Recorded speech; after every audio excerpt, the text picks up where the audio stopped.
Welcome to Let's Talk Midlife Crisis. I'm Ashley. And I'm Tracy. And today we're talking about 5 stages of a midlife crisis. We haven't done this one before. No, we haven't, shockingly enough. A midlife crisis isn't about buying a sports car or Myths, I myths, guess. right? It's about waking up. And what's funny, the common myths versus reality, right? Mm-hmm. A midlife crisis is about buying a sports car or having an affair. Right. Yeah. And that's, I think a lot of times we've talked about that, how people, make these decisions at this point in their life, this age. Right. And they just blame it on a midlife crisis. Yeah. Exactly. But it's a myth. Right. Only unhappy people have midlife crises. Midlife crisis means something went wrong or it only happens to men. You're supposed to have it all figured out by midlife. Oh, gosh. Right? Midlife crisis is short and dramatic. Like we wish that was true. I wish it was short. If you ignore it, it'll go away, right? But that, those are all myths. They're not reality, right? And so the reality is there are clinically 5 stages, right, of a midlife crisis. The first one is recognition of mortality and time. Like, oh, this is really happening. And I know for me, that's something that I can relate to. Oh, absolutely. Especially with, birthday coming up and everything. It's just... Yep. Yeah, and I think, too, for me, a lot of it was kind of coming about when my kids all moved out. Yeah. You still have... Empty nester. Yeah, you still have one here and, right. 2 right now. Exactly. But adult children. Yeah, and mine are at the house frequently, but they don't live with me. Right. And that was like kind of an awakening for me because the empty I've said syndrome. before, I always, I was a mom. That's who I was. Yeah. I was a mom. Yep. And I still am a mom, but not in the same way that I was. So I really started looking at who I am and what my life is all about now. And, we've talked about how your priorities change. We were just talking about, before we started recording, going to the doctor and getting all of your checkups. Right. And, your wellness yes. checks. Yeah. Yep. Because mortality is on our mind. It is. And we want to be healthy and we want to live long enough to spend time with our grandchildren. Yes. And, Yeah, awareness that time is finite. That's what's happening to me. Body changes, aging parents, health scares, all of that. Realizing youth isn't endless. Yeah, I know that now. I think it's just mentally knowing what your age is, because the funny thing to me is that your mind doesn't know that your body can't do things anymore. And so things start happening and it's like, oh my gosh, what's wrong with me? And I'm so tired of going to the doctor. And then they're just like, well, you're getting older now. And that's pretty much about it. Some of the common feelings associated with the, mortality and, recognition of time is fear and panic and sadness and a sense of urgency, which I know I have. I'm like, why wait? My bucket list, like, let's just do it now, Yeah. And I do look at maybe not a lot of old photos, but I definitely reminisce and, I'm definitely going back, in other times of my life consciously. And I've also kind of noticed, like, I remember at one point thinking, I just got to get through till the kids are 18. I was raising them by myself. And, for some reason in my mind, that was the magical number where they go and be adults and live their lives. And I don't have to, which is wrong. But also it's sad to me that I wanted to rush that. Yeah. Because it really did go fast. It does. I think back to when they were little, and it's like, wow, how did that go so fast? How are we already here? Yeah. Yeah. And for couples, we've talked about this before. And for couples, redefining their relationship after the kids grow up too. That's definitely something. And then stage 2, the evaluation of life choices. Yeah. Career reassessment, marriage relationships, parenting identity shifts, which is what you were just talking about. Right. And for me, it was always like, okay, there's Tracy, the career Tracy, and then there's Tracy the mom. But without those two, I really don't know who Tracy is, because I've been a mom my whole adult life. Right. Yeah, me too. Lost dreams or delayed desires.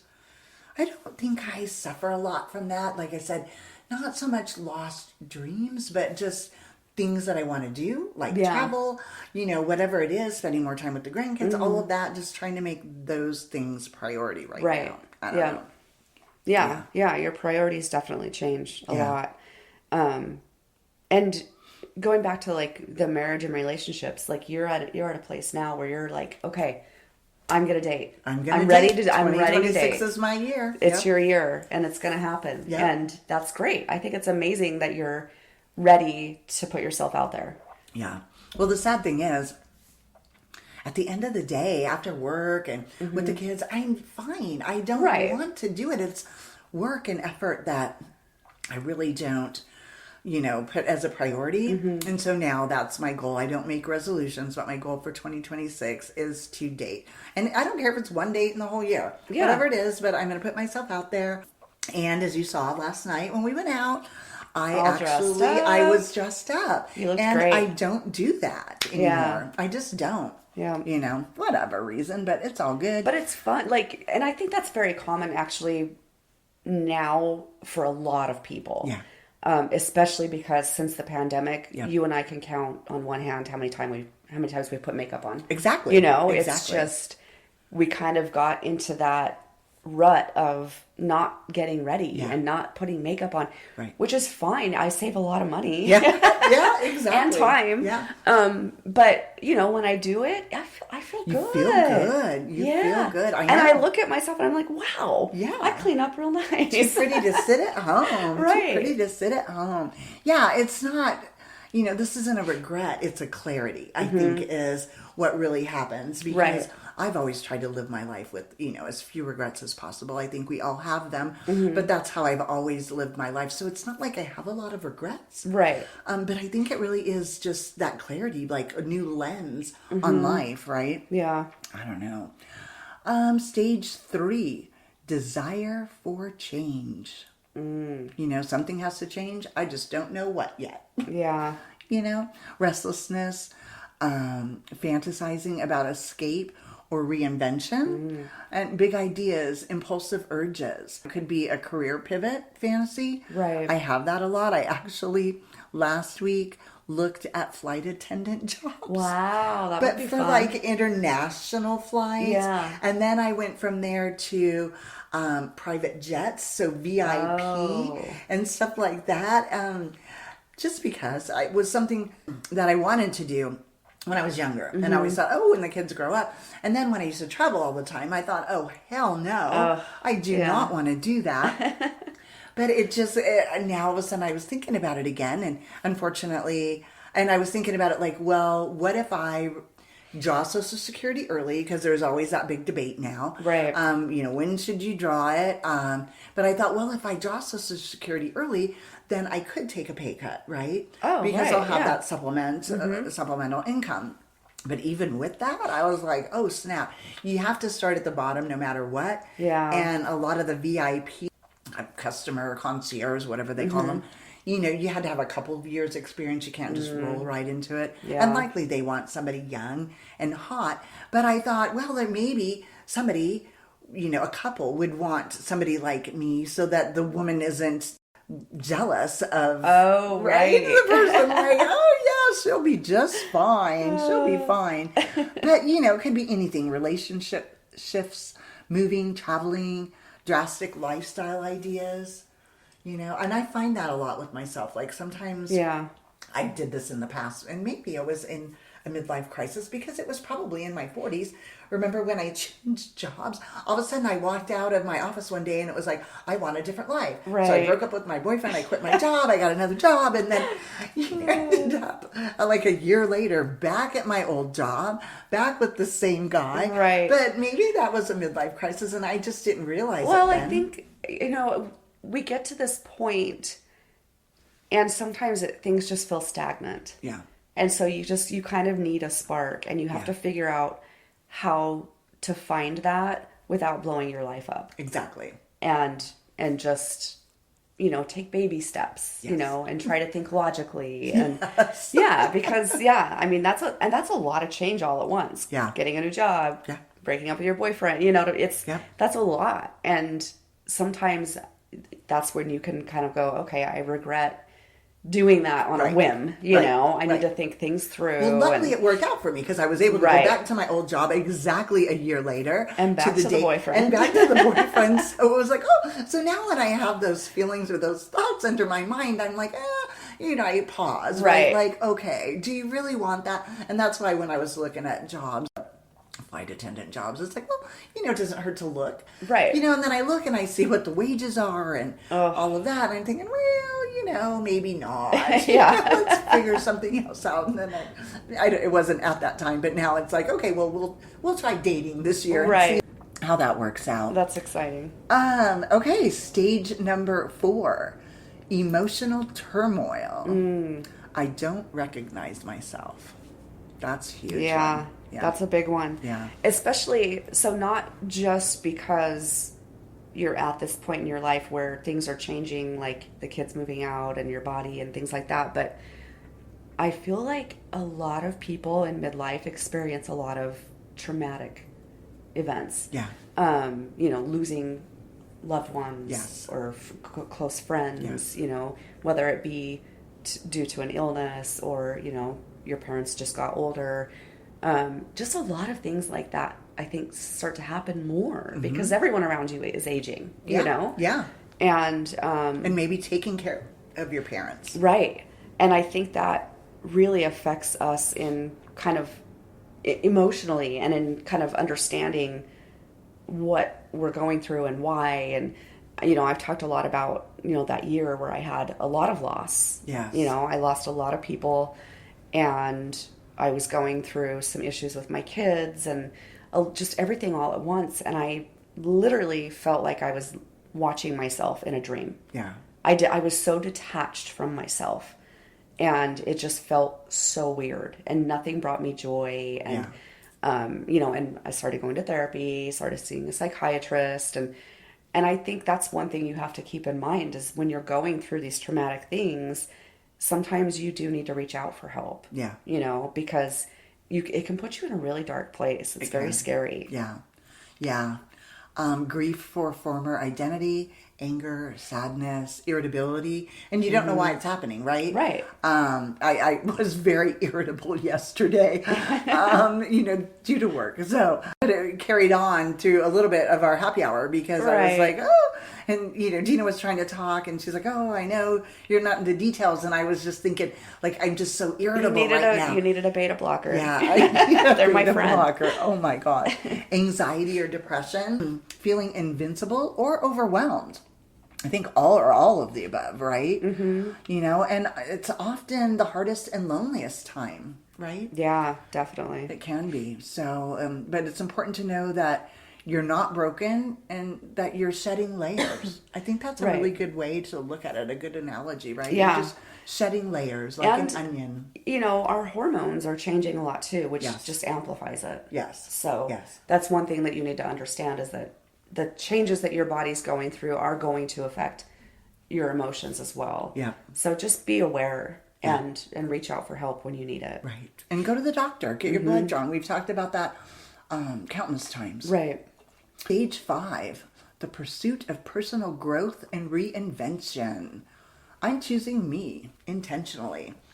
So I think that's important. Like we're talking about, we raised our kids, you're in a relationship, we always prioritize everyone else over ourselves. Yeah. That was one of the things I kind of discovered when I started going to therapy. Because one of the things that we talked about was how much I give of myself to everyone. And I love that. It's just my nature. Right. It really is. Me too. And whether it be friends, family, like my kids, my partner, clients at work, I overextend myself to a fault. Yes. And I had to have this, conversation with myself that I can't keep doing that if my cup's empty. Yes. I can't keep doing that, if I'm not taking care of myself. And I had a conversation with my kids and said, look, I love you sometimes I have to say no. Yeah. And I'm going to start doing that. And I'm doing it because it's good for me, not because I don't want to help you or I don't love you, but I have to take care of myself. And it was really cool. It was a very good conversation. Of course, they're adults, so they were very understanding. Right. And it's really improved our relationship and the way that we interact with each other. It's not so much the mom and you know, it's Right. like they're my friends Adults, now too. Yeah. You're all adults. Yeah, it could be too redefining success internally, aligning life with values, creating meaning over achievement.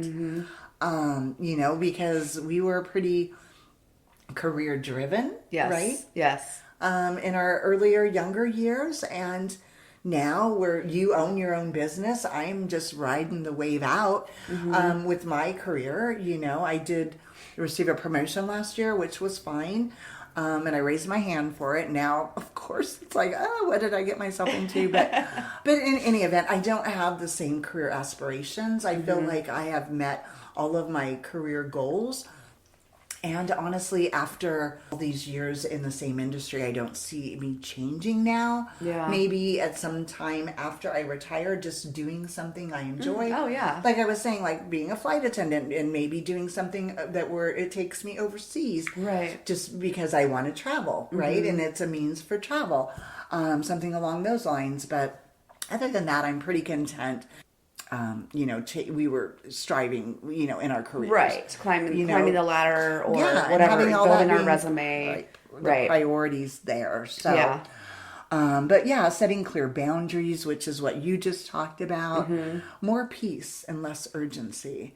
I am 100% down with that. Oh, me too. 100% down too. with that, you know, and making intentional choices. Yes. You know, and joy feels quieter but deeper. Yeah. Right? Yeah. I don't know. No, that's very true. In conclusion, reassurance and empowerment, right? Midlife crisis is actually a midlife awakening. And we've had a lot of episodes on that. Yes. Specifically the midlife awakening, right? Right. Embrace it. Yeah, and to embrace it. And you don't move through stages linearly. And that's okay, right? It's like we were just saying, you know, it's like layering, taking off layers, you know. Right. Growth doesn't mean starting over.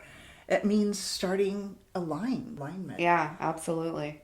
I don't know. I've been craving nature a lot lately too. Oh, I love nature. I watched something and it was set in South Dakota, and they were panning out to this landscape shot, and the leaves changing in these, you know, massive acres, fields of trees was just so beautiful.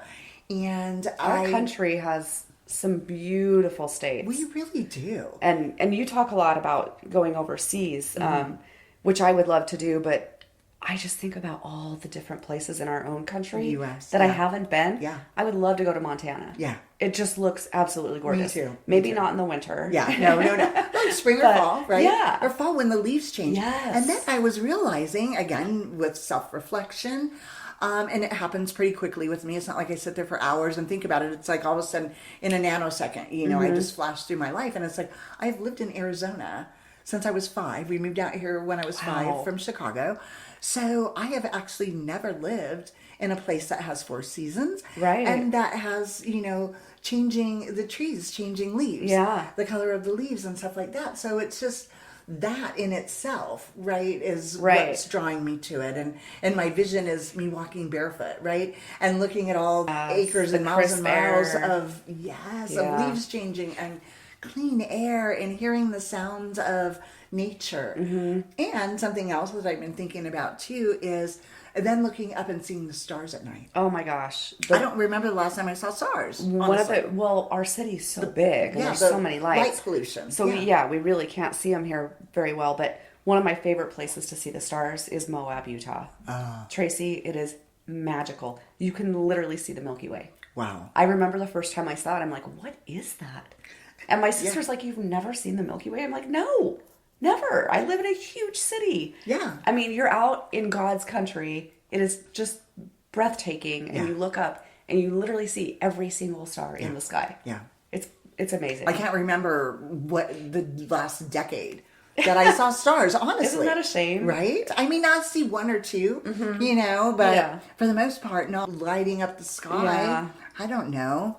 It's not the end of our story. It's kind of, what are they calling it now? The third act? Yes. Right, for me? The third act, yeah. Once you make it through your midlife crisis, or midlife, and then, from 60 on, and something that I have learned and I've heard a lot about by, celebrities that I adore, like Jane Fonda.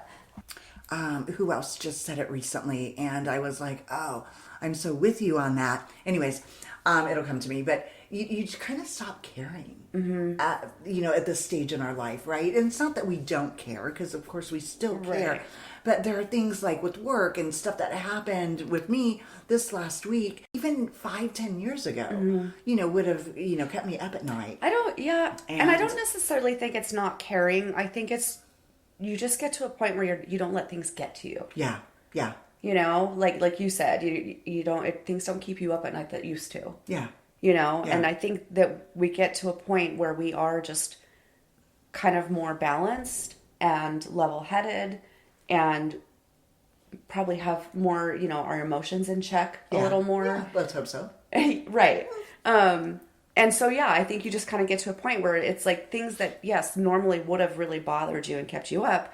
It's like, well, do I have control of this? Right. Not really. Yeah. And it's not the end of the world. Exactly. So, exactly. I think maturity, you might even sum it up with that one word. But I think it's more to that. I think that it also depends on your situation. Like, being a single mom, I'm sure you can relate to this, and the only one that's bringing money in, lucky if I ever got a child support payment. Exactly. And it wasn't much. Right. I wasn't co-parenting at all. It was all me. Yeah. And so when something went wrong, it felt like the end of the world because everything needs to run smoothly. Exactly. There's no one else to pick up slack. Right. There's no one else to help. It's like juggling and then a ball drops. Yes. Right? It's because that's what you're constantly doing. And so it's I don't think until I got to this point in my life I realized how stressed I was all the time and how that was affecting me physically, mentally. It was very, very straining, and thank goodness we made it through, all of us alive. Yes. But when you're in it, you don't realize. And now looking back, I wouldn't change a thing. Right. I love every minute of my life. Yep. But now looking back, I feel bad for that girl. Yeah. Because that was a lot. We put a lot on ourselves. Yeah. Yeah, we did. But we did it. We did it. And woohoo. And everyone turned out okay. It did. Knock on wood. Right. Knock on wood. So, what stage of midlife crisis are you in? Drop us a story, or DM the show. Tell us what you're experiencing. Tell us what you're experiencing. We would love to hear from you. Well, that wraps it up for today. Thanks for joining us on Let's Talk Midlife Crisis. We hope you got some laughs, a little inspiration, and maybe a few new ideas. If you loved today's episode, hit that subscribe button so you'll never miss an episode. And hey, share the love. Send this episode to a friend who could use a good laugh and some midlife wisdom. Connect with us on social media at Let's Talk Midlife Crisis and let us know what's on your mind. We love hearing from you.